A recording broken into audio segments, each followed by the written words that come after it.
Hi, welcome to Head Start, a podcast for race directors and the business of putting on races. A game changer, TV on steroids, the future of content, and ridiculously addictive. That's just a few ways to describe TikTok according to my guest today, but chances are if you have teenagers in the house, you already knew that. So what is so special about this app that has exploded in popularity over the last couple of years? Is TikTok really just a place for 12-year-olds? And very crucially, is it worth your time trying to market your race on the platform? And how do you go about it? Well, we're going to be going through all that and much, much more today with my guest, Ollie Hills. As the CEO of a dedicated TikTok marketing agency, Nonsensical, Ollie's here to tell you why short-form video is the future of content and why TikTok is the place where it's all going to be happening. We're going to be talking about how to produce content on TikTok, what kind of content works best, and how to scrap your preconceptions about TikTok demographics and video editing and just take the plunge into a brave new world of marketing. I have to say, as a person who's as confused as the next guy about TikTok, I had a blast chatting with Ollie about all of this, and I hope our discussion gives you all the information you need to decide whether TikTok could be a thing for you. Before we get into all that, though, I'd like to give a quick shout out to the amazing sponsors supporting this podcast. Many thanks to Run Sign Up, Race Director's favorite all-in-one technology solution for endurance and fundraising events, now powering more than 26,000 in-person, virtual, and hybrid events. And many thanks to RaceCheck, whose free RaceCheck review box widget can help you collect and showcase your participant feedback on your own website, helping you more easily convert website visitors into paying participants. And we'll be hearing a bit more from these two great companies a little later in the podcast. But now, let's dive into our discussion on TikTok marketing with Nonsensical CEO Ollie Hills.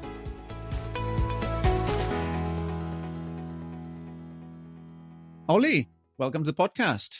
Hello, how are you, sir? I'm very well, thank you very much. And thank you very much for coming on. I really appreciate it. You are my first guest, I think, based in lovely Birmingham, UK. How are things in Birmingham these days? Things are good. Things are good. I mean, we are very fortunate that we've just hosted the Commonwealth Games here. So for about 12 days, the city was just an absolute buzz. It was incredible. I managed to get to a couple of the events. So I went to the hockey final, men's hockey final, which is a bit of a whitewash in the end. Australia beat India about 8-0 or something. It was a bit of a joke. And then I managed to get to the badminton as well, which was cool. And then also the closing ceremony, which was just mind-blowing. So yeah, there's a good buzz in the city and hopefully a good legacy as well. Yeah, I mean, lots of people, particularly US listeners, won't know much about the Commonwealth Games. It's a pretty big deal, right? I mean, outside of the Olympic Games, it's like how many nations? 20 something or other? 76, I think.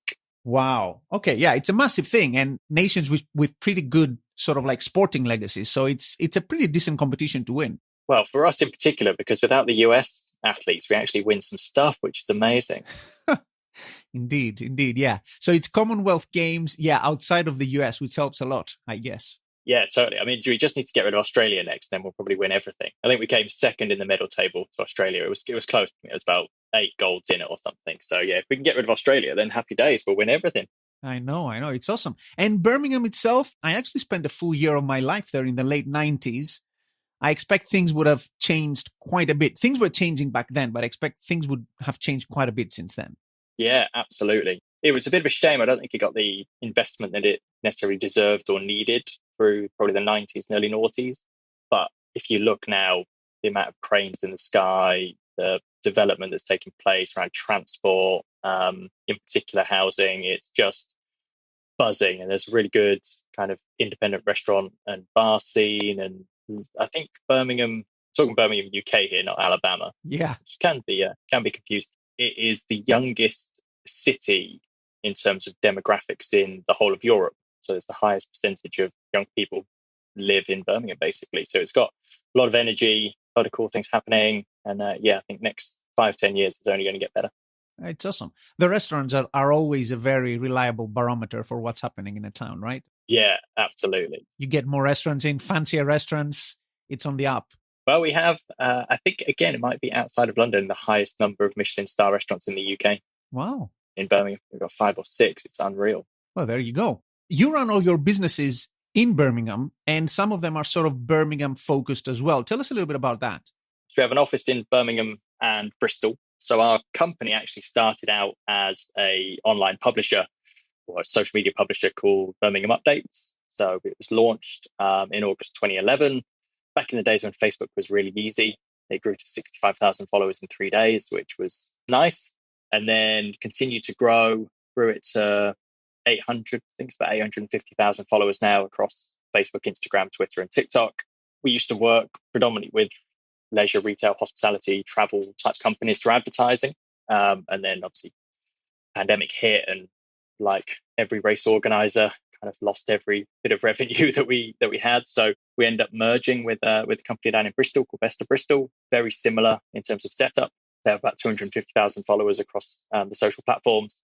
And then that was really when we saw TikTok just exploding. Like every video you saw on Instagram was just that had the TikTok watermark floating along it. And we thought, oh, that's interesting. Let's see what we can do in that space. So we launched some of our own channels on TikTok just internally, just to see what we could do. And then next thing you know, they just absolutely blew up. And here we are. We're now a TikTok agency.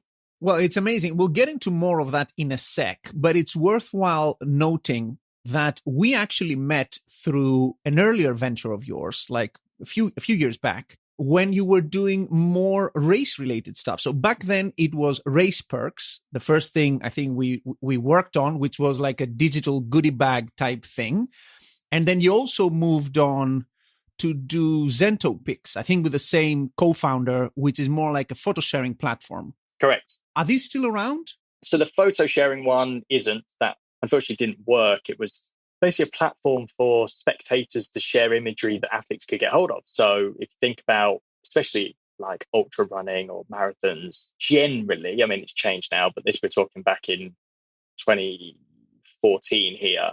What we noticed was that there'd generally be like one photographer at the finish line and charge you kind of 70, 80 quid for a picture. Whereas actually there were so many spectators around the course capturing really natural, authentic photos. We're like, and the quality of cameras on mobile phones, even back then, was good. Now it's mind blowing. So we basically built an app where you could upload your photos from being a spectator, and then athletes could go on and find their picture, and a bit of a marketplace really where we take a cut out of any sales that were made. So yeah, we got it live at a number of different events, and then really we needed a big load of investment to make the app better, a bit more intuitive, a bit more AI to recognize race numbers and that kind of thing. And unfortunately, we just ran out of cash. So yeah, we put that one to bed. And then Race Perk was obviously a big shift into the sustainability angle, where event organizers wanted to be more sustainable, hand out less t-shirts, less medals, less plastic, essentially.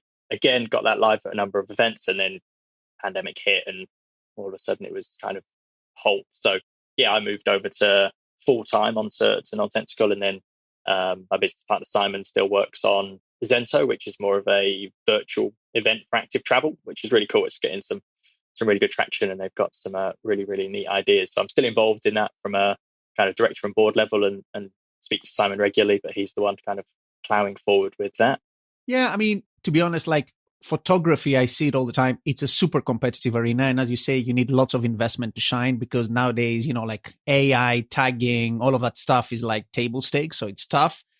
Race Perks, I mean, doing digital goodie bags in a pandemic, unfortunately, not a great environment. But then it's really, I think, amazing that you chose with your current business partner to not only go into a marketing agency, you had the background, made sense, but to sort of like go all in on TikTok. And you mentioned that part of that decision came from seeing TikTok everywhere. I guess it was around the time where it was sort of like on the rise. What, like from a business point of view, because this is your livelihood now, what makes you so bullish on TikTok as a platform to basically go all in and base all your marketing services on that one platform? It's a good question. So ultimately, I think TikTok has naturally changed the game. If you think about the likes of Facebook, Instagram, LinkedIn, Twitter, generally it was you would opt in or follow accounts, and the algorithm would show you those accounts in various different orders when you log into the app. So you kind of knew the type of content you were going to be seeing. So if I want to see something from Great Run or Cristiano Ronaldo or whatever, I'd opt in to see that type of content. Whereas what TikTok have done is they've basically said, I'm going to learn more about you than you know yourself, and I'm therefore going to recommend content that I think you will like. So TikTok is basically like TV on steroids. Mm-hmm. So if you think about when you're flicking through TV and flicking through channels, you've got no idea what's going to come next, right? Absolutely no idea. But there might be one thing that just grabs your attention. So it could be the History Channel or the Arts Channel or Sky Sports Wild or whatever it might be. And you'll start watching it for a little bit. And that is TikTok. So you have got no idea what's coming next, but the algorithm knows you better than you know yourself and will surface content that it thinks you'll like. So fundamentally, they've changed the game. And what have we seen in the last year and a half? Well, Instagram essentially copied with their platform Reels, and even YouTube, who were an absolute leader in their space, copied with YouTube Shorts. So all of the other social platforms now are scrambling because they realize that their platforms are a little bit boring. And all of a sudden, everyone is obsessed with short form, ridiculously authentic, real content that is recommended to you rather than if I open Instagram now, I could probably tell you the first 6 posts that I'm going to see. I know who they're going to be from. And all of a sudden it just gets a bit boring. So I think where we went all in on TikTok, it's because they've changed the future of almost entertainment and content. And I think there's a few keywords there. I was about to ask you how you would basically describe TikTok to someone who's not familiar with it. But I think what you said there captured it best. It's sort of like TV on steroids. And in terms of the content, ridiculously authentic. I think it's good for people to keep those two in mind because we're going to be pushing those points later in the podcast. In terms of someone who wants to go on TikTok, what kind of content should I like? That's really important to understand what it is about. It's not really a social platform. Let's start from this, right? So you open up TikTok, there's 2 tabs there, kind of, right? So there's the For You thing, which is, I think, what you're describing. It's basically TikTok curates stuff for you. And then there's the following stuff, right? More like what people would be more familiar with, like a Facebook feed type of thing. I follow these accounts and I see stuff, right? Correct. But that's only come in recently, the following tab. It's only kind of come in the last 3 months or so. Do you think this is sort of telling in terms of the direction TikTok might follow, or is still the big thing happening within the For You, like the curated content side of things? It's a good question. I think what they've given you is a way that you can use it in the way that you want to use it, which I think is quite interesting. So ultimately, you could go on TikTok for advice and guidance on mortgage, finance. Christ, I follow an account of someone that teaches me how to do Excel codes, which is nuts, right? So if I know for a fact that I follow one of those accounts, then it gives me access through the following feed for me to just go and find that easily. Whereas if I just want some entertainment, a bit of mind-numbing scrolling, then the For You page offers that to me. So I think having both makes sense. I think it's interesting that they open the app onto the For You page, which is the curated content rather than the follower one. So they know for a fact that this AI-driven recommendation and curation of content that TikTok thinks you'll like is more important necessarily than followers. And it's quite interesting because when you think of the likes again of Instagram and Facebook, you could probably reel off a good number of people that you follow. Whereas I do a lot of TikTok training and strategy work for brands. And one of my first questions is always, what accounts do you follow on TikTok? And no one can tell me. They don't know because they're just so used to just seeing stuff that it's not really that massively follower-led platform. You can do that, absolutely, but it's not the way that most people use it, unless you are a Francis Bourgeois who does the train spotting, or Kaby Lame, who's the most followed person on TikTok. But generally, because you're just surfaced or served content, it's more about, has that particular piece grabbed my attention? If you see that in your feed, I don't know, 3 or 4, maybe 5, 6 times, you might decide to follow them because you like their content, but it's not the way people use it necessarily. Yeah, and that's another great point that we'll get you in a sec, that this basically focus on curating content and less on creating a following. It's another thing that people need to keep in mind in terms of differentiating their strategy on TikTok and other places, and in many ways goes in favor of smaller accounts because basically it's a much more level playground. In terms of TikTok, it sounds What really matters is producing content that is really engaging. And then it doesn't matter who follows you because most of the action happens within the For You tab. Correct. So there's a couple of points there. So the first one is essentially TikTok has built the world's best video editing platform on a mobile phone, and they've given it to the world for free. So what they have done is they've essentially made content creation a lot more accessible. So that's the first point. So your competition on TikTok is ridiculously high because all of a sudden, all of the 1 billion plus users now have access to create content, right? Whereas if you think about Instagram, Facebook, it was always the highest production value one, right? It was always the most beautiful photos. It was always the most beautifully curated videos. They would win. Whereas TikTok's gone, well, forget that. Nobody cares about that anymore. I just want to see what you're like. And I want to see you create something that's really relatable and relevant to me, right? So that's the first point. The second point is there is no correlation between the number of views you can get on your video and the number of followers you have. So as an example, we launched one of our own communities called Endless Pride.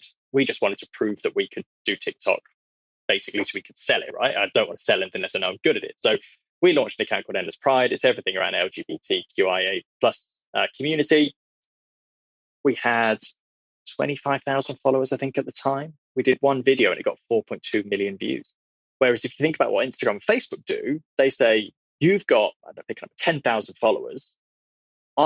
If every time you post, I'm going to show about 1,000 to 1,500 of those. Because I want you to press that juicy little boost button and actually get your content to people who have already opted in to see it, which is nuts. So Facebook and Instagram, those with the biggest budgets will always win. TikTok, those with the best creativity will always win. And what I love about that is that it actually makes you think more about the content than it does about how much media spend I can put behind this. And that's why I think it's more of a exciting opportunity for brands. Now, the big caveat there is that everyone will leave this podcast and think, oh, I need to go and get millions and millions of views because I can get it. It's exciting. The biggest thing when it comes to TikTok as a brand and as an individual on there is nailing your niche, right? So event organizers, it could be cycling, running, triathlon, et cetera, et cetera. It could be any of those things. You need to create content that resonates with that target community because all you are trying to do is teach TikTok who they should put that content in front of. So if you are constantly creating a load of different content, like, I don't know, what you've had for breakfast, what you're doing for dinner, the odd thing about running, TikTok's going to be like, I don't know what this account is. I don't know who to put this content in front of. Whereas if everything you're doing is relatable, relevant to your niche, whether that be runners, cyclists, et cetera, then you can teach TikTok quite quickly to be like, put this content in the feeds of people who have shown through their engagement on the platform that they like this particular topic. So don't go chasing views because otherwise you'll jump onto loads of trends and do loads of stuff just to get views. Focus on training the algorithm and training TikTok so it knows that every time it pushes your video out, it's going to someone relevant.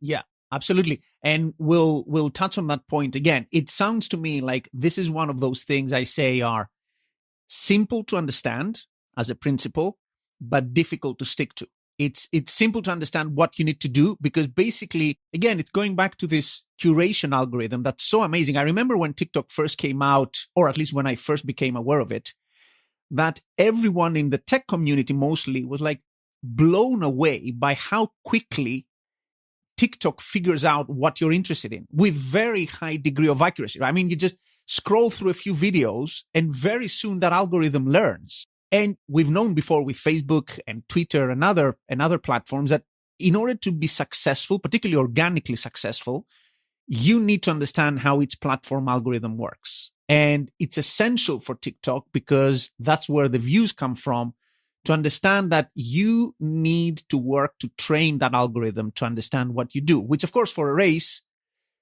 I can see that being a quite difficult thing because you want to put out varied content, but you want to still, I guess, make sure that your content lands with a relevant audience, right? Correct. So, yeah, I mean, that is the fundamental to any marketing, essentially. And the problem that we have as marketeers is that we're always obsessed with what everyone else is doing. I always see all the time, it's just like, oh, we should do more stuff like Ryanair, or we should do more stuff like Innocence Drinks, or we should do some more stuff like Aldi or Lidl. Again, more UK audiences there, but you see what I mean? Because they're the ones that get all the headlines. So all of a sudden you change your marketing and content strategy to be more like them. It's like, but that's not what you're trying to do. Your content is very specifically for your niche. So don't worry about what other people are doing. Focus on what your audience is actually after. And that's the biggest thing, because most people go on social media because they want an immediate return. Yeah, that is the mindset people go when they go on social media is like, I'm going to build a massive community and they're going to sell, they're going to buy all the stuff I post. Nobody cares about brands online. Fact. Nobody ever goes and searches out what Nike are doing. It just happens to appear in your feed, right? So what you have to think about is, what is it that my audience, what are they asking? What are they interested in? What's relatable to them? And focus ridiculously hard on your content strategy just for that particular demographic, and don't sway from it. Yeah. And I think the ridiculously hard is something that I suspect that with TikTok particularly, if you get it, it's going to be very easy to produce content. If you just get it, right? But you need to be in that mindset of understanding what content to put out. And we're going to talk also about the design of the content, because, in this very on steroids kind of environment, I mean, you can't waste a second at all. So before we get into that, let's talk a little bit about demographics and the kinds of audience and the kinds of people you'd find on TikTok. I put out a question in our Race Directors Hub group on Facebook about this. I asked, has any of you guys tried out TikTok? A couple of people, actually some that we're going to be talking about, who have a very decent account on TikTok, they said, yeah, we ran ads. It ended up with 13-year-olds. There's this broader, I guess, impression people have that TikTok is exclusively kind of like under 20s or around 20s. Is that really true? No. The fastest growing age demographic on TikTok is over 55-year-olds. Fundamentally, 44% of users on TikTok are over the age of 25. We're running a very specific app download campaign for a client at the moment. It's all around car insurance and managing your car on your phone. And the highest number of people seeing the advert cold on TikTok, going to the app store and downloading the app, are all over 55 years old. So while the app absolutely started as people aged 18 and below, because the app used to be Musical.ly. If anyone remembers Musical.ly, it was kind of like the lip syncing karaoke app, right? ByteDance came along and bought it and rebranded to TikTok. So it had that legacy user base. But now you can go on TikTok and you can learn about anything. There is a niche on TikTok for absolutely everyone. And most people that go on the app, right, if they give it a week, like you said, and train the algorithm, go and search things you're interested in, it is ridiculously addictive. So my thought process is that most parents started to go on TikTok to see what their kids were up to, and all of a sudden got hooked. Next thing you know, they're then sending videos. Like my mother-in-law sends me more TikTok videos than I've ever received in my life. And I work at a TikTok agency, right? She's 60. Okay. So the fact that this is just like swelling from absolutely, it used to be for young people because Musical.ly was for young people, right? That is just a fact. But how the app has evolved over time, like most of my friends now, and I'm 30, don't have Instagram because it's boring. They're all on TikTok because it's more exciting and fun. And that is really quite telling.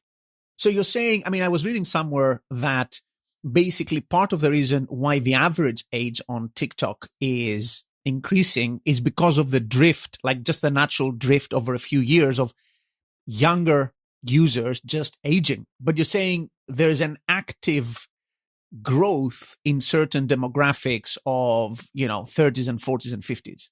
And 60s, 70s, yeah.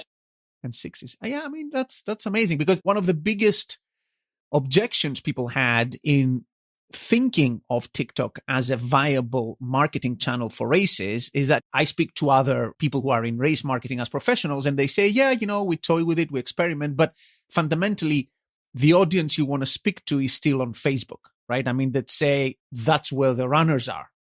I guess that's a little bit of a chicken and egg thing, because races do suffer from a problem of attracting younger audiences. And maybe by sticking advertising on Facebook and other channels, that 18 to 25 demographic may never grow. So maybe people want to think about it the other way around, not where my demographic is currently, but thinking that TikTok is a great way, besides perhaps also, diversifying away from Facebook for the older demographics, to start hitting those younger audiences that unfortunately the industry suffers from attracting.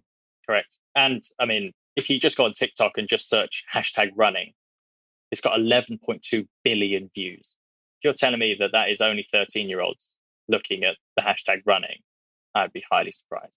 So it's scary and it's daunting, and everyone thinks that content is hard to make, because with all due respect, race organizers have got so many things to think about.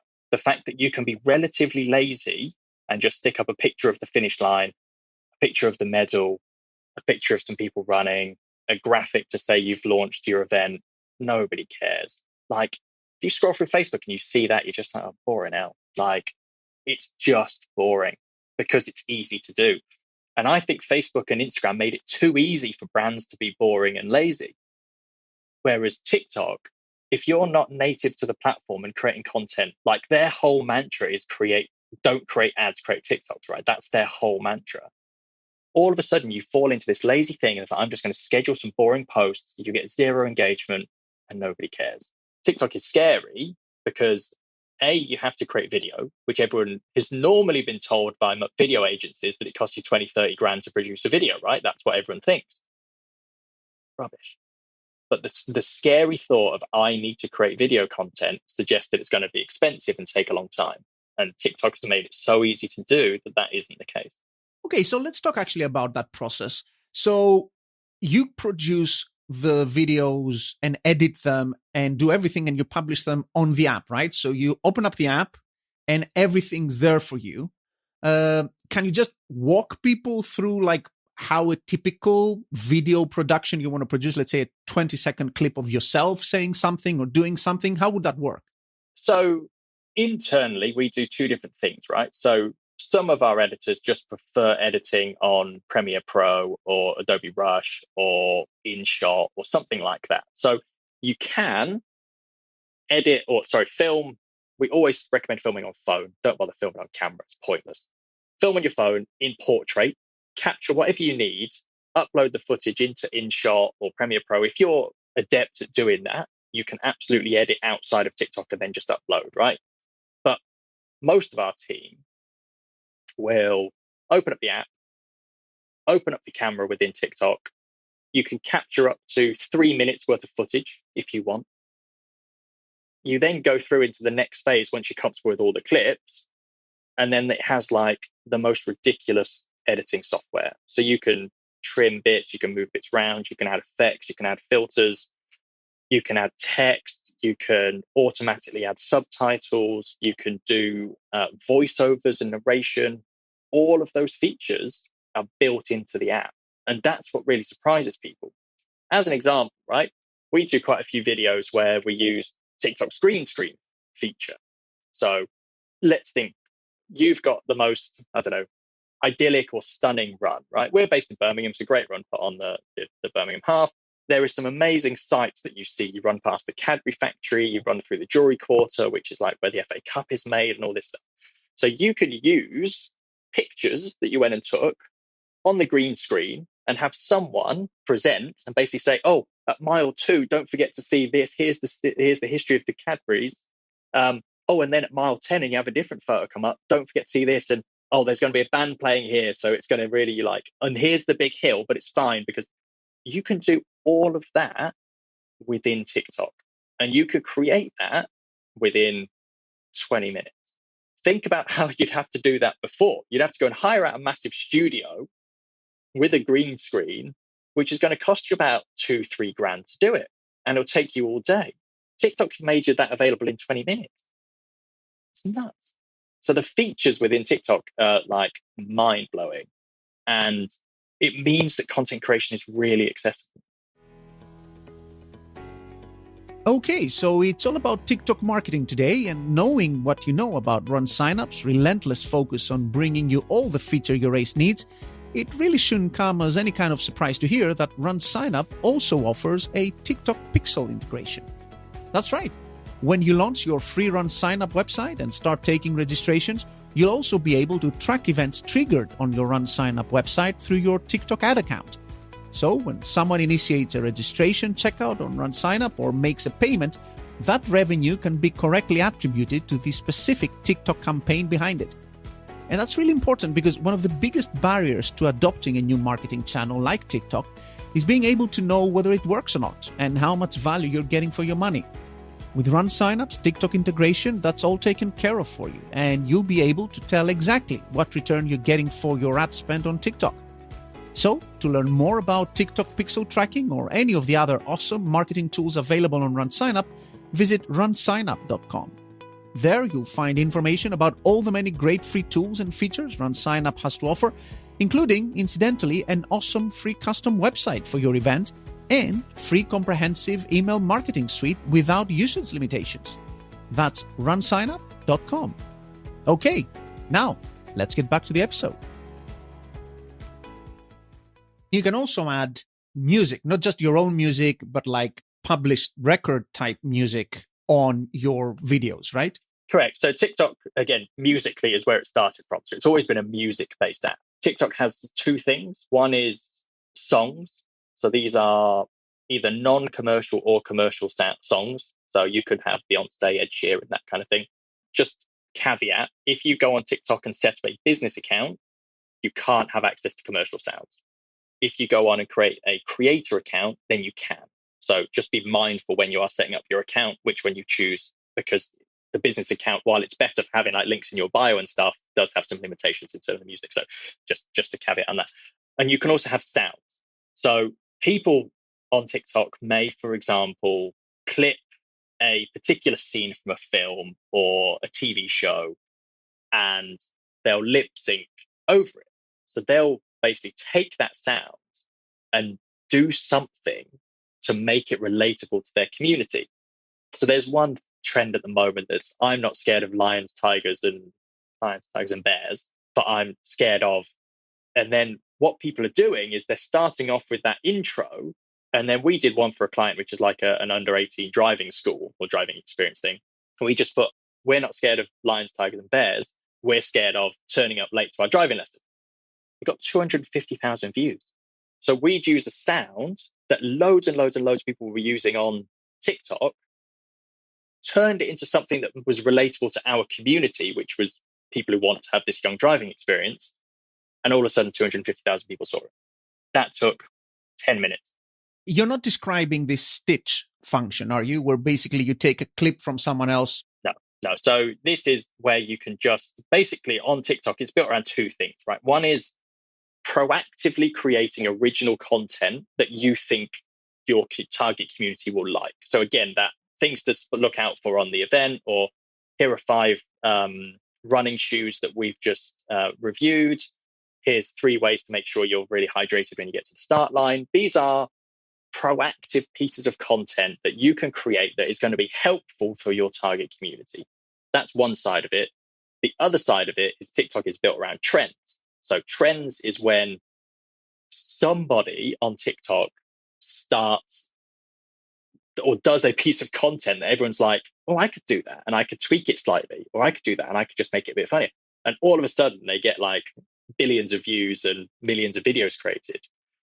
So you have this reactive side where you see what is trending on the app and you're like, could I make that relevant and relatable to my community using the inspiration from the trend I'm seeing?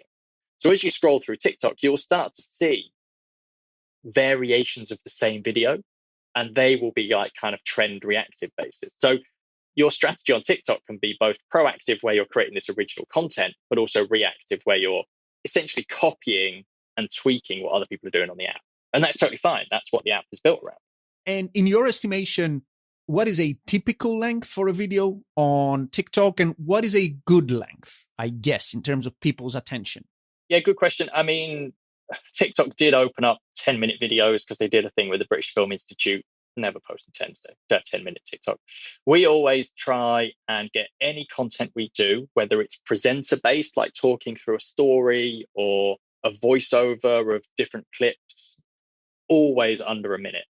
We very, very rarely go over a minute. The big thing about TikTok is how do you keep people's attention? So if we're doing like a presenter piece, we will probably not have the same setting or background for more than 2 seconds. It's rapid, and we speak quickly, and we make it sure that everyone's attention is like trapped in for the whole thing, basically. So anything over a minute is not good. If it is going to go up to a minute, then make sure it's really snappy and you're telling stories in really interesting ways. So again, let's take that. Here's 5 things you may see on the route type content. You could send down a videographer and a presenter, someone who's good on camera, and they stand outside the Cadbury factory and they say, oh, amazing, this is mile 2. Get some like little snippets of what's going around there, and say, and then you're going to be at mile 5, and you click, and then all of a sudden you go to the next location, you click again, and you've transitioned, and you're like, and here at mile 5, this is where the hill is, but it's fine because we're going to have a band here.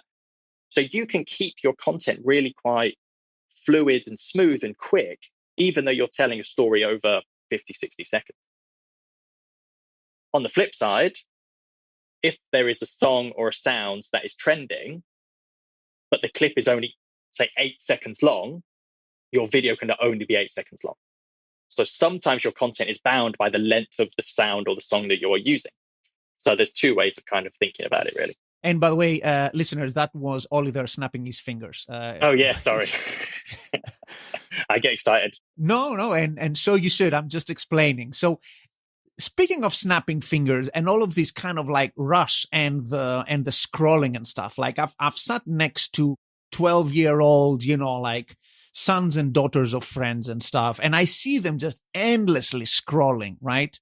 One thing that strikes me, since we're on content, is unlike YouTube, where even there you get this kind of thing these days, like, or Instagram, it's not the kind of platform where you start your content with, hi, my name is Ollie, right? I mean, you would have been scrolled over 10 times over by then, right? Literally. So we call it hooks, right? So internally, we try not to click now. Like, what do I do with my hands? Click away, click all you like. No, we're all good. So internally, we have these things called video treatments, right? So for every piece of content, we will write a treatment where it's essentially what is the purpose of the video, what is the information we're trying to get across, what shots do we want. There is a whole section in there called hook. What is the first 3 seconds? That is the most important thing. I don't care what the edit looks like after 30 seconds. I just don't care, really, let's be honest. What is the first 3 seconds? Because I need to grab your attention. Now, the litmus test for any good TikTok video is scroll through 5 or 6 to 10 videos on your For You page and then watch the video you've created. If it's not within that style, it's not good enough. So the first 3 seconds, it could be like, here are 5 ways that you can sort out your nutrition. Everyone's like, buzzing. I know what the video is going to be about. I can either choose to watch that because it's relevant to me, or I'm going to skip on because I'm just not that bothered right now. Or I might save it for later. Rather than, like you said, hi, I'm Ollie. I'm CEO at Nonsensical. We're a TikTok agency. And today I'm going to show you, well, actually, no, I think I might show you tomorrow. But yeah, no, let's do it now. I'm going to show you how to make better TikToks. I'm 10 seconds in and everyone's like, I've gone. They haven't even seen that. So snappy, you can either use like your voice and present it, but you could also use text captions on TikTok that you can easily add to be like, here are 5 things to look out for on the run. And you can just have that as text. Or it could be, I'm going to review the New Balance running shoe. That sound, okay, cool. I know what you're going to do. So hooks are everything. First 3 seconds, got to be banging. It's got to be good. And it's probably worth saying at this point, one of the major reasons why companies, race directors, whoever don't start TikTok is because they don't have people comfortable on camera. More often than not, TikTok is a presenter-led platform. Yeah, it is someone who is there speaking to camera or on camera doing something. Now, that's a bit of a change when you're so used to just either creating graphics or uploading photos. You now need somebody to represent your company, your event, whatever it may be, and be good on camera to create. So that is something that you just need to get around, whether you find an ambassador or a member of your team, or go onto TikTok and go and find people already creating content about running and see if they'd be up for working on your behalf. Because you can create content from anywhere on TikTok. You haven't got to always be in a certain location. So as an example, at Nonsensical, we have about 50 or 60 different content creators around the world who we know are amazing at creating content. And we'll just be like, oh, here's a brief, here's an idea. Can you just go and create that for us? And they can create it from their front room. So getting over that presenter or talent problem of who can actually front your videos is one of the biggest things you need to get over in order to get going. Yes, I think that is true. And that may be a hurdle for some race directors. But if you're the type of person who basically is comfortable in that kind of scene and relishes doing that kind of stuff, I think you're gonna do quite well. And of the accounts that I actually checked out on TikTok, and I actually searched. I just wanted to see what's on there from our side of the world, and I looked up the London Marathon account. I think New York don't even have an account. Chicago either do or it's like completely dormant. So like some of the largest account, and we're going to go into some more details on that later, don't even have an account. And then I checked out a couple of accounts from our Race Directors Hub members. One of them was the Canaan Valley running company, Robbie's company. And the other one is Three Bros Running, which are also very strong on YouTube. And you see indeed that the kinds of videos that do well there are around the front people of that race. It's around the race director, being there and saying stuff. Because as you say, like London Marathon particularly has some on this day type throwback content, really interesting for some people because it's a big event, right? And it attracts all kinds. But then it also has, like those kind of like generic race course type stuff. And I can see that not standing out very much on TikTok among people. Like you need a person there to be speaking.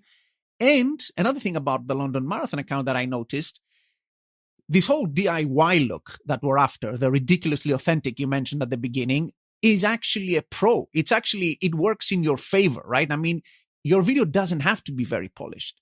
Correct. Actually, it sticks out if it is. Yeah. So that's the problem. So in a way, being genuine and being comfortable just sitting there for 10 seconds, knowing you're going to say something creative or grab the attention, that's all you need to do, right? Correct. I mean, our team only ever film on a mobile phone. We have 0 cameras in the agency. It's like we just don't use them. Some of our best pieces of content literally took 10 minutes from idea to posting. And the hardest thing today, right, especially with people knowing they can get a lot of stuff from home, right? I mean, there's the big challenge about going back into the office or not, et cetera, et cetera. The big thing in life is like, what is the value or what is the reason why I should go and do that? So a lot of people during the pandemic learned that they could just go and run a 5K. And did they actually miss the camaraderie of an event? Maybe not. Did they really need a medal and a t-shirt? Well, not really, because I'm doing it for different reasons, right? So what is it about your event that is going to make somebody A, stop, and B, make time in their calendar to actually pay to enter? That is all based on experience. Yeah. If your video is showing this most ridiculous, polished, perfect event, everyone's like, oh, it looks a bit fake. It doesn't look real. If you show people, just get out your phone like you stumbled upon something, everyone's like, I'm going to have a good time there. Oh, the founders look really fun. Oh, the event organizers looked a bit of a laugh, so I think I'm going to have a good time there. And it's that whole authenticity piece and showing people what it's actually like. Everyone has rejected this perfection of Instagram because everyone knows that it's nonsense. Why did TikTok blow up during lockdown? Because you couldn't fake your life, right? Instagram is about how do I fake my life to make it look perfection? How do I go to, I don't know, Blackpool Beach, which if you haven't been, interesting, clean up a bit of sand around me, put a ridiculous blue filter on the sky and on the sea and pretend I'm in Barbados. Or walk through central London, go and find a Lamborghini that's parked out the Savoy Hotel and pretend it's mine. Like, that is what people did on Instagram to create this fake perfection. When you are locked in during lockdown, you can't do that. Your life is exactly what it is like. And TikTok basically went and said, why don't you create content of what your life is like? So that is what people expect. So when you're a brand, why don't you show people what it's actually like? Don't try and fake it. Don't try and falsify it. Show people they're going to have a good time. Show people what it's going to be actually like when they rock up. Hey, just so you know, when you turn up, here's where the baggage is going to be. Bang, I don't need that to be perfect. That's a 5-second clip and everyone goes, oh, cheers, appreciate that. So I mean, it's just a completely different mindset when it comes to creating content. So having been through all this and hammered in the point about authenticity and how the content should look and the kinds of people who are on TikTok, what's the case for a race director thinking about putting some effort and some resources into TikTok for marketing their event? Is it worth it? And how should they do it? Good question. I mean, it's only worth it if you can commit to it. I'll come on to paid advertising shortly because that's a completely different kettle of fish. But if you are trying to build an organic community on TikTok, then it's worthwhile investing, i.e., I want to make sure that my account or my content is being seen by runners within a specific location. My argument is always, if you try and create that content on Instagram and Facebook, nobody will see it because the algorithm is working against you. What they're trying to do is push reels, and YouTube is trying to push shorts. So you're going to have to invest in short form video anyway in order to be seen on those other platforms. So you might as well take the opportunity to do it on TikTok, which is built around a discovery, right? People discover new content on there. So essentially, everyone's going to have to shift to short form video anyway, because that's what all platforms want, not just TikTok. So you might as well do it on the place which was the pioneer for that, and then cross-post content onto your other platforms. Ultimately, for an event organizer, it is a case of what is important or what is of interest to the runners or cyclists or whatever within the locations of my event. So create content that is of interest to those people. And for the organic part of what I'm doing there, we will get into paid ads indeed in a sec, but for the organic part, are my objectives similar to the objectives I have putting out content on Facebook and Instagram? So am I trying to sell? Am I trying to engage, create brand awareness? What am I doing on TikTok? Generally, you're trying to build a community of people who are interested in what you've got to say. Yeah. So it's more top of the funnel. Organic social is always more top of the funnel. But ultimately, it is giving people advice and guidance, informing and education, entertaining. Like everyone knows, being a runner or a cyclist is hard, right? There are sketches that you can do. There are things that absolutely relate. So your alarm goes off, it's 5 a.m. and you've got to go for a morning run. Like every single runner will go through that. So how do you build content that relates to that person? Yeah. How do you do it like in a sketch format where you play two different characters and you sort of like, you could be the don't go for a run and go for a run, two sides of your brain, for example. You could create content around that. So it's very much a case of not saying, here's like, you should enter this event, you should enter this event, because everyone's just going to scroll on by. It's how do you earn respect and engagement and interest from that community? So then you can start dropping in more salesy content. But you can't just overload with sales content. Nobody's bothered. It's how are you providing loads of value in this end to then enable you to put some more kind of focused salesy messages in every 6 or 7 posts or something like that. Yeah, I've seen those kinds of posts. They seem to me sort of like the running meme type of posts you get on Facebook, right? But in short form sketch kind of format. Literally. Which makes them even more fun in a way, because it's almost like a person trying to enact a meme. Yeah, it's quality. So good. Yeah. And I think those kinds of posts would work quite well for races, I think, because as you say, runners, we have our routines, our rituals, our like, little things that only runners understand. And nailing that bit could go a long way. And you mentioned earlier what a long way looks like on TikTok. I mean, you could strike it gold and be like in the millions of views, right? Yeah, totally. Let's assume that you do something like that. It like goes viral. It's super successful. In terms of your brand as a local race or as a, like medium-sized race in your area, how does it translate to your brand? Are you going to be capturing most of those people who saw the content organically and it was amazing and they liked it? Is there like a like button? Would they follow your account? Like, how do you then re-engage with them once you surface on their For You tab? Obviously, you can't hope to be nailing that successfully every time. How do you make the best of like a home run you hit? Yeah. So ultimately, there is the engagement buttons, so you can like, comment, share, all that kind of good stuff. So if your video absolutely bangs and goes viral, there will be a ton of comments that you can reply to and start engaging in the comments. It's not really a follower-based platform, so some will follow your account. But if you want to capitalize on that, then you can run what's called Spark ads. And Spark ads is where you start putting spend behind your organic videos, and then you can start to insert links into it.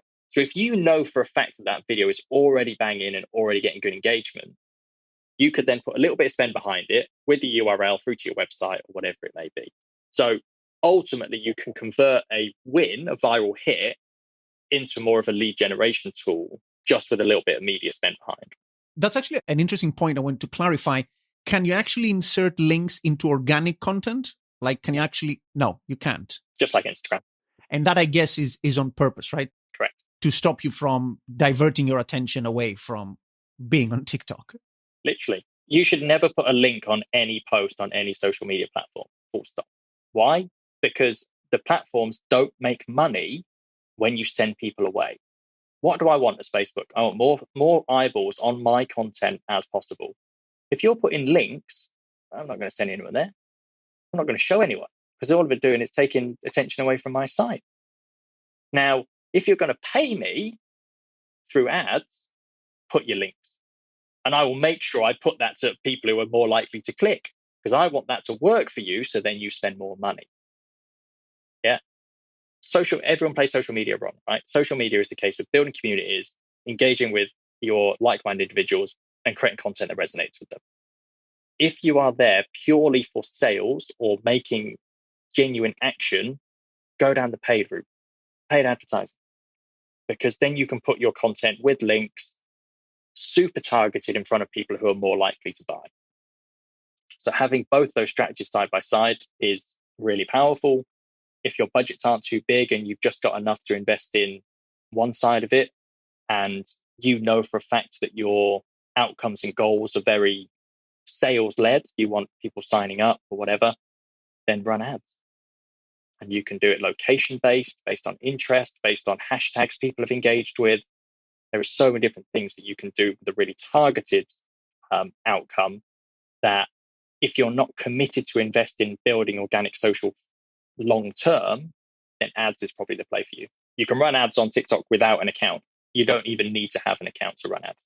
Okay, but there's a catch with running ads on TikTok, which we'll get to in a sec. You can't escape them being interesting, which is the really hard thing, I guess, on TikTok. You need to make even your ads, they need to be interesting. But we'll get to that in just a sec.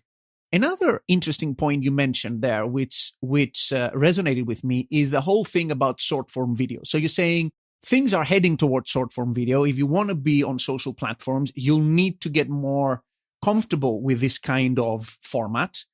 And you were saying that you can create content in short form video in all kinds of different platforms and cross post. But your recommendation is to do it on TikTok rather than, let's say, do it on TikTok and then take that finished product and publish it on YouTube, not the other way around, for instance. Why is that? I guess because we're a TikTok agency, it's just the way that we do it. Again, like some of our team will create and edit videos outside of TikTok. It's just, for me, TikTok has the best editing platform. So if I know that I'm going to be creating content using the features that TikTok has, like green screen or whatever it may be, then I might as well do that within TikTok and then just extract it using like a website called TickMate or something like that, where you can extract videos without the watermark. So I just use TikTok because it's, in my opinion, the best editor. But also, I guess, in terms of the discipline it instills with hooks and stuff like that, being in that environment that TikTok is super competitive, like no second to waste on your videos. It just, I guess, puts you in a mindset of creating probably better, more effective short form video. Yeah, correct. I mean, you're just scroll through the For You page and you will immediately know what works and what doesn't, right? And also you can get a lot of inspiration from TikTok. Like if you're wondering what to post, I would just go and search, I don't know, what would a runner think? Running routes around Birmingham. People use TikTok's search engine, right? So what are those questions that people are asking? And go and search those. Look at what content's already working under those searches or under those hashtags and create your own variation of it. So use TikTok as inspiration for the types of content that you can create. And again, it's built around copying. So use it as inspiration. Don't feel embarrassed about doing that. Did you know that in a recent survey, 73% of responders said that reading reviews influences which races they enter? Well, RaceCheck is the largest aggregator of race reviews in the world and has collected over 40,000 reviews for over 6,000 events globally. So, how can you collect more reviews for your event and make the most of them to increase your race registrations? Well, you can start by listening to our Power of Race Reviews podcast from September 20th last year. Plenty of tips there on growing your race reviews. And then visit organizers.racecheck.com. That's organizers with an S.racecheck.com to download your free RaceCheck review box so you can start showing all your race reviews on your website for an instant boost to your race's social proof and conversions. It really is a no-brainer. So go to organizers.racecheck.com. That's organizers with an S.racecheck.com and download your free RaceCheck review box today. Okay, let's get back to the episode. In terms of some nitty-gritty around content, the kinds of things like best practices and do's and don'ts, one of the things that is always a big question for people posting content on Facebook and Twitter is frequency, for instance, posting frequency. Is that a factor on TikTok? Does it matter if I post once a day or once a month or 5 times a day? Ultimately, no. I have a bit of a weird answer to this, really. I only post when I got something interesting to say. So ultimately, most companies fall over because they say, right, I'm going to post twice a day and it's going to be great. 4 days in, they're like, what should I post? Oh, I don't know. Oh, let's just post that graphic or let's just do a video on that. And it's now. So I would always suggest around 1 or 2 a week, just so you get that consistency. If you can do 5 a week, if you can do 10 a week, do it, but only if your content is good enough. As soon as you start forcing content out because you're trying to hit this imaginary, I need to get 3 things out a day because you heard it on a podcast somewhere, it's nonsense. Only post content when you've got something useful and valuable for your community, but do it consistently. So, I mean, once a month's a bit pointless, I'll be honest. Once a week. So I'd go for at least twice a week if you can, because it gets you into the habit of creating. But don't force yourself to have to do 10 a week if you can't think or create good content, because all of a sudden everyone loses. Makes sense. Another thing is hashtags. I see in some platforms, on Twitter, it was the thing when it got started. Now people use it less and less. LinkedIn seems to encourage it. Facebook has them and Instagram, but it doesn't seem to me that people consistently use them. Is that a thing on TikTok? Does it help to use hashtags when you post your content? Yeah. So all of these things help to basically train TikTok. So you don't do it necessarily for any other purpose than helping TikTok learn about what you're writing about or creating content about. So hashtag running, hashtag cycling, hashtag running event, use them. Absolutely, because it helps train TikTok around what your content is. And also local hashtags as well. So, for example, Birmingham Updates is an account that we run. It's very much centered around content in Birmingham, UK. So we use the hashtag all the time, hashtag Birmingham, UK, because we want to train TikTok that is the location that we want this to go. And we want the content to appear in front of people who have already engaged with that type of type of content with that hashtag. So it's all of these things that you can do to train TikTok and make their AI algorithm push your videos in the right place is super important. Right. it goes back to this curation and the algorithm type stuff. It's almost like putting, I guess, meta tags on your website. I mean, Google can figure out what's on it, but helping goes a long way. I mean, you can tell it, you can sort of speed up that process. Yeah. And search on TikTok, as I mentioned briefly, is one of the quickest growing areas. So people are now using TikTok as a search engine rather than Google. So anything you can do to help your videos appear in those searches is really, really powerful. That's interesting, because the other interesting point here is that, so when I was trying to get up to speed with TikTok a little bit, I actually saw that even Google surfaces TikTok videos in a native kind of way, like in a rich snippet kind of way, which sounds interesting because, those firms, they don't like helping a competitor, and you have YouTube, right? Still, they seem to be in good terms, or they're taking it easy still. So even searching Google, you'll get lots of TikTok results. Correct. I mean, essentially, if you've already searched on Google, then they've already won, right? Because they've serviced some ads to you at the top. So essentially, it doesn't matter where you go after that. As long as you know that, or as long as Google knows that they are getting the answers to their questions they want by initiating that search through Google, they're actually quite happy.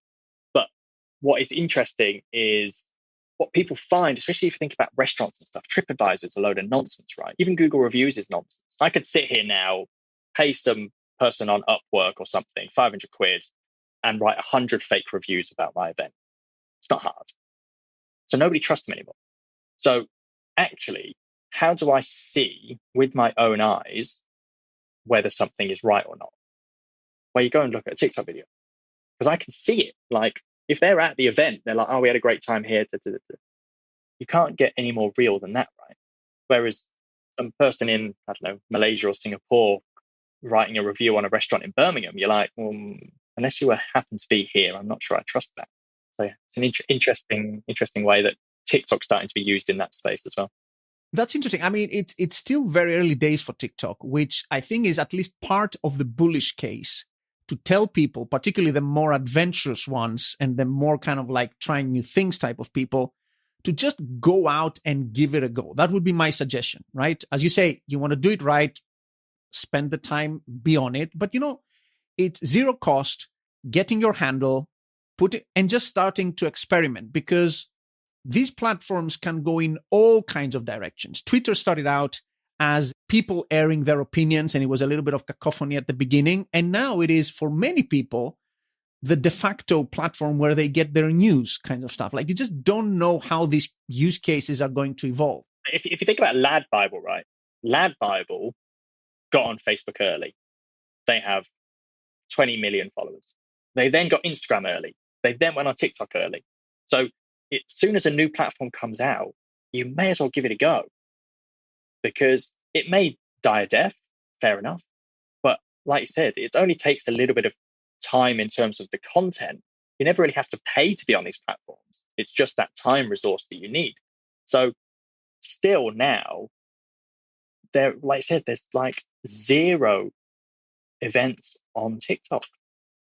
So even now, you could be massively early in that space, which is unbelievable. And then the next one will be BeReal or whatever the next app that is. Get on that early, see how you can do it, because every social app has a shelf life, right? I know TikTok, and we went all in on TikTok because it's interesting and changing the way social works, right? So that's interesting for us. I'm still looking at other social apps that come out and be like, could that work? Let's get on it early, let's test it, and let's see what happens. So you've always got to be doing this thing behind the scenes, because if one takes off, bang, and you're in early, it's unbelievable potential. Yeah, and I think TikTok these days has enough of a proof of concept to not be a totally speculative thing, right? I mean, it's a known quantity, it's growing, it's almost getting to a mature kind of stage. But as you said, which is really frustrating for people, there's so few races on there. I haven't looked at other events, but like, I was actually trying to see what races are doing on TikTok, and it's a desert out there. Like, there's very few events doing anything there, which is a little bit discouraging, because the first thing I would advise people when they try a new social network is to just see what other races and events are doing. And unfortunately, there's very little in the way of that. I think, like, whoever decides to go on TikTok now, they'll probably need to figure it out for themselves. Like, London Marathon has some content which seems a little bit repurposed to me. Very few high profile races even have an account. Some of the smaller races, as I said, have accounts. And they seem to try to experiment with like the funny stuff, like Three Bros Running, which also have a great YouTube channel. People should check that out on TikTok. They have some really interesting ideas there, like they do some dances and stuff. And their whole company is Three Brothers setting up a running company, which in itself has lots of mileage behind it. But you've also done some work for The Great Run. You've done work for other accounts. Besides that kind of thing that we seem to have nailed, the funny video, meme-y type of stuff around running, and some in front of the camera, like here's me, the race director, doing this for the event, or like a medal reveal or something like that. Do you have any suggestions on what kind of content people should think of doing on TikTok that may get a little bit of traction? I mean, hopefully everyone doesn't go and try these, because then everyone will be doing the same thing. But I think it's a mindset thing with any social, right? So I'm going to answer this question in a slightly roundabout way. What is it that your community is actually interested in, right? So I would almost go on TikTok, and this is completely counterintuitive, but it's just the way I think. I would just go and create an account that is like the place for runners. Nothing to do with your event, nothing. And create content that is all useful advice, guidance, relatable, funny stuff for runners, cyclists, whatever your type community is, right? Don't even call it after your event name. Build a community, and then you can start dropping in content about your event without them even knowing. So think about it, right? We have an account that we own internally called Endless Pride, all for the LGBT community. We just set it up because we wanted to prove that we could build communities, right? We set it up in December 2021. It's now at 240,000 followers or something. So we have 240,000 people who are interested, motivated, whatever it may be, with the LGBT community. Imagine that you are HSBC Bank, or bear in mind, they sponsor most of the prides in the UK, right? HSBC could own that account and just drip feed occasionally content about HSBC. But what they've actually done is built the community that they want to speak to on a regular basis. And because they own it, they're not going to talk about anybody else. So honestly, I know it's so counterintuitive because everyone is obsessed with their bloody logo on social, and they shouldn't be. It's create a community for your target audience that has nothing to do with your events, and drip feed content about your events into it as and when that community is built. That is what I would do. No one will ever do it, mind, but that is what I would do. It's so amazing to me that you made that point, because I've been making that exact same point for Facebook groups for years. That is my point. My point is, Facebook groups is a slightly different kind of gig, but we have a very successful group on Facebook about race directors, right? And of course, we have Race Directors HQ, our website. We give out, resources and tools, and we have some paid stuff for race directors. But I never created a Race Directors HQ group for people who are into what we do on the website. I created a theme topic-based thing, which is about race directors. And when someone tells me, let's say, like a race director, what should I do? Most groups on Facebook, they are the ASICS 10K kind of group, right? It's a group around an event, but that is not what you want to do. What you want to do is think, okay, I'm in Birmingham. I own the Birmingham Half Marathon. What do I do? Well, I will create either a half marathons group, like UK wide half marathons group, or a Birmingham runners group. Birmingham runners. Right. You need your scope to be larger than the brand, because the people who know the brand or are attracted to the brand know you already. They're going to sign up. Exactly. You want to have a theme and attract all kinds of people who could potentially be interested in your brand. I've been making that point for ages on Facebook. And as you say, very few people do it. I am 100% convinced that is the way forward. You need to have non-branded, themed communities.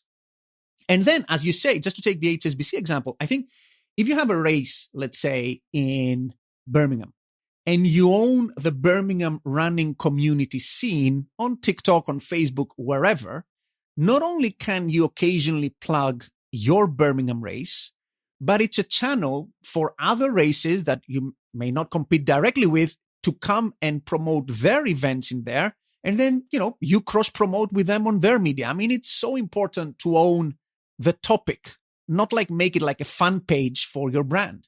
Yeah, honestly, no one cares about brands on TikTok or any social platform, but nobody gets their head around that. Nobody gets their head around that. It's baffling. It's totally baffling. Like that Endless Pride community, honestly, if you owned that as a brand, one, no other brand is getting anywhere near it because you own it. You choose what content goes out. There is no better place for that specific community on TikTok right now. So you are the voice. It's like, and tell me, who would go and actively follow HSBC UK's account? Yeah, exactly. Nobody is that bothered about banking, right? Nobody gives a crap. So build something that you want, like, I don't know. Yeah, just go and build a community for runners and own it. If you own it, no one else can own it. But the biggest thing is knowing that that is a long-term strategy. Yes. Long-term strategy. Because all of a sudden, if you've got that, it's just like, oh, guys, where would you like to put a race on? Oh, Milton Keynes. Sam, should we go? If there's enough people that say it, then you just go and launch it. You've already got the community to add.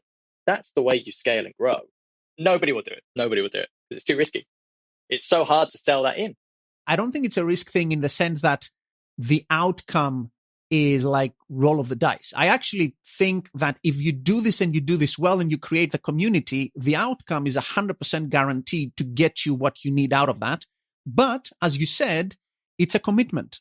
You need to put, it's like a long-term thing. I mean, building these communities, if they are to be authentic, if they are to spread by word of mouth and be valuable, and if you are to not try and sell to them sort of immediately or in a really crude way, it's really playing the long game. And people don't have the patience or the time, to be fair to everyone, to do this sort of like right now, to think of, oh, I'm going to have a community of 10,000 of my target audience in 2 years' time. They want results right now.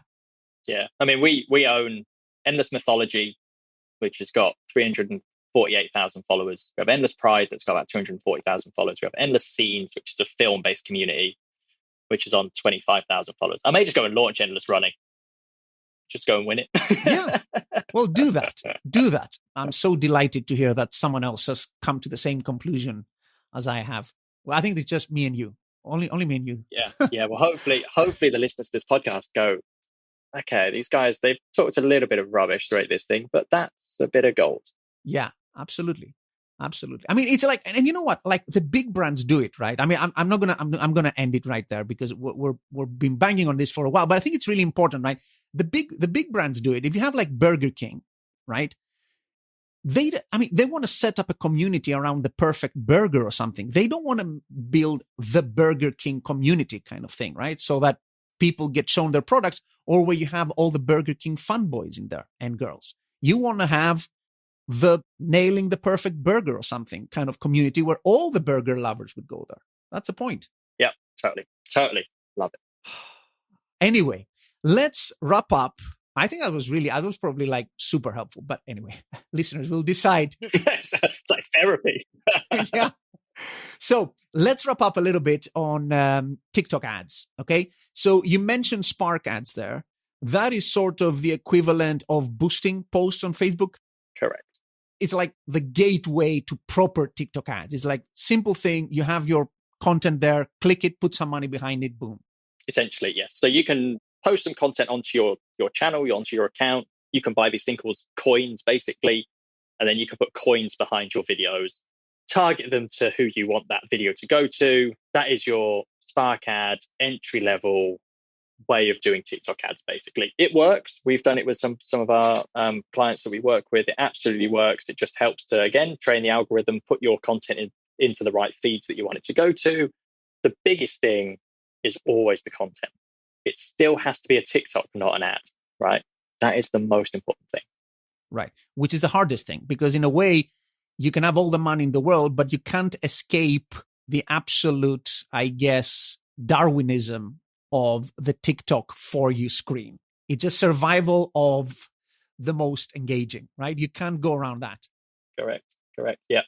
So their Spark ads, they work. They're really good, entry level, or exactly the same as Meta. So Facebook and Instagram, they have TikTok ads platform, which is funny enough set up at campaign level, ad set level, ad level, exactly the same as Instagram and Facebook. It's probably the first thing they copied from them, to be fair, which is fair enough. So that is where you can do traffic ads if you want people to click through to your site. You can do conversion ads if you want them to buy something. You can do awareness ads if you just want loads of people to see it.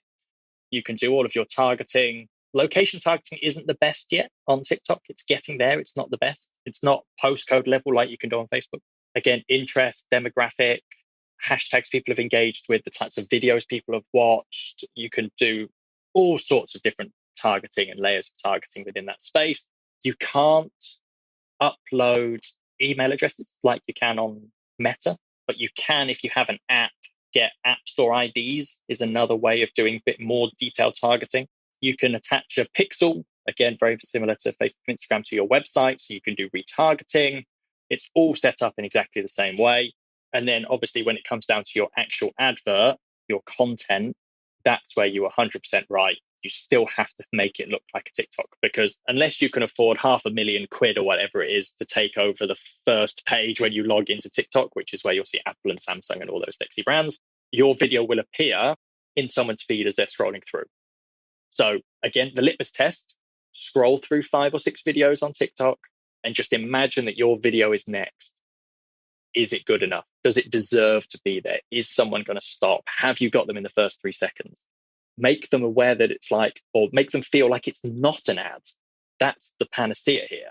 And that is obviously the hardest thing. But if you think content first, actually the rest of it kind of makes sense. And then you can add in all of your links and all that good stuff. So ultimately, we've had huge success with TikTok ads for a variety of different brands.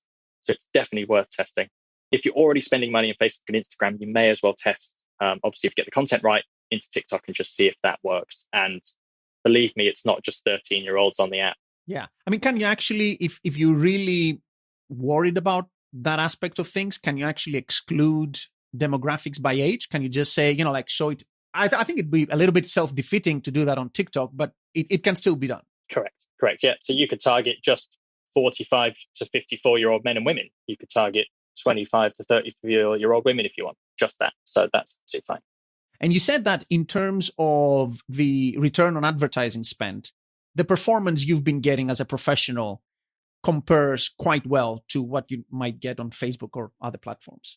Yeah, correct. And the interesting thing, you get less click-throughs generally, but it's cheaper in terms of cost per impression. So you get a lot more reach, a slightly less click-through rate, but because those two things, when they add, you end up generally with a higher click-through rate overall. And ultimately, what we've started to see is using the creative that we have on TikTok as an ad placement on Facebook and Reels actually really works. We get better performance through TikTok ad content on Facebook and Instagram than still photos and graphics. So again, your investment in content over here can work for you over here as well. Yeah, it's interesting because back to your earlier point, maybe some of the targeting features on TikTok are not as good as on Facebook. So you can take the best of both worlds, get the creative from one, the targeting on the other, and then you get the right results. Correct. And ultimately, as all we've talked about for the last kind of hour and a half or so, is that TikTok's algorithm knows you better than you know yourself. So their data they have on people is mind-blowing. It's just the level of options that you have when you're setting up your ads are slightly less than Facebook and Instagram. And that is only going to get better as the platform matures and gets better. So again, you'll be quite early into TikTok advertising even now. Yeah. Which actually brings us to the conclusion in all this. And I think we're saying that if, again, there's a few ifs there, if you're the right kind of person who doesn't mind being the front person for something like this, and you think that your edge is in being creative, which costs nothing, but you can't sort of like make it up. You need to be that kind of person. And you're of that generation and you are a little bit comfortable to experiment with stuff. Just give it a go, right? Give it a go. Or like local colleges, local universities, give people internships, give people an opportunity. There are so many creative people out there who are itching to be creative on TikTok. So, I mean, we work with the local universities here in Birmingham several universities here in Birmingham, and we just get them creating content and they're absolutely amazing. Or, like I said, go on to TikTok, search people already creating content about running and see if they'll work with you. Just say, any chance you can just create a couple of videos for us and we'll pay you per video or something. Yeah, and to be honest, every race director has a handful of people in their races. I mean, lots of races have race ambassadors, right? And those people are naturally extrovert. They love the brand. They love the event. I mean, there's always a demographic within that ambassadorship that is younger. I'm sure they would love to produce some TikTok content for you. Totally. What's the worst that you can do if you ask? They say no. At least you've given it a go, right? And I'm sure they won't. In case people want to seriously think about this and may have some reservations or don't know where to start, and they might be interested in getting a professional in. I know you guys also do consulting and other stuff and training besides also managing accounts on account of people. Where can they find you? How can they reach out to you? So nonsensical.agency is our website, or me on LinkedIn, Ollie Hills. I think I am on LinkedIn. And literally just this week, I've started my own TikTok channel, which is just at Ollie Hills. So if you want some guidance on TikTok, then you can see me rattle some, hopefully some goodies on my own TikTok account going forward. Oh, so your TikTok account would be about TikTok marketing? Correct. Yeah, we basically called it the TikTok show. Oh, yes, awesome. That's great. Okay, so there you go, people. So again, it's nothing to do with Nonsensical. It is just I want to build a community of marketing people interested in TikTok. I just happen to own it. Awesome. And that's the right way forward. So, Ollie, I want to thank you very, very much for this time. I think we couldn't have had a better way of introducing people into TikTok. Hopefully, a lot of these things would have been clearer for everyone listening in. So thank you very much for coming on. Thanks, Panos. And thank you very much to everyone listening in. And we will see you all on our next podcast.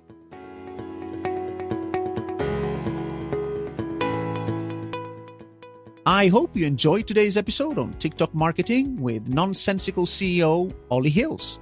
You can find more resources on anything and everything related to race directing on our website, racedirectorshq.com. You can also share your thoughts about race marketing or anything else in our Facebook group, Race Directors Hub. Many thanks again to our awesome podcast sponsors, Run Sign Up and RaceCheck, for sponsoring today's episode. And if you enjoyed this episode, please don't forget to subscribe on your favorite player and check out our podcast back catalog for more great content like this. Until our next episode, take care and keep putting on amazing races.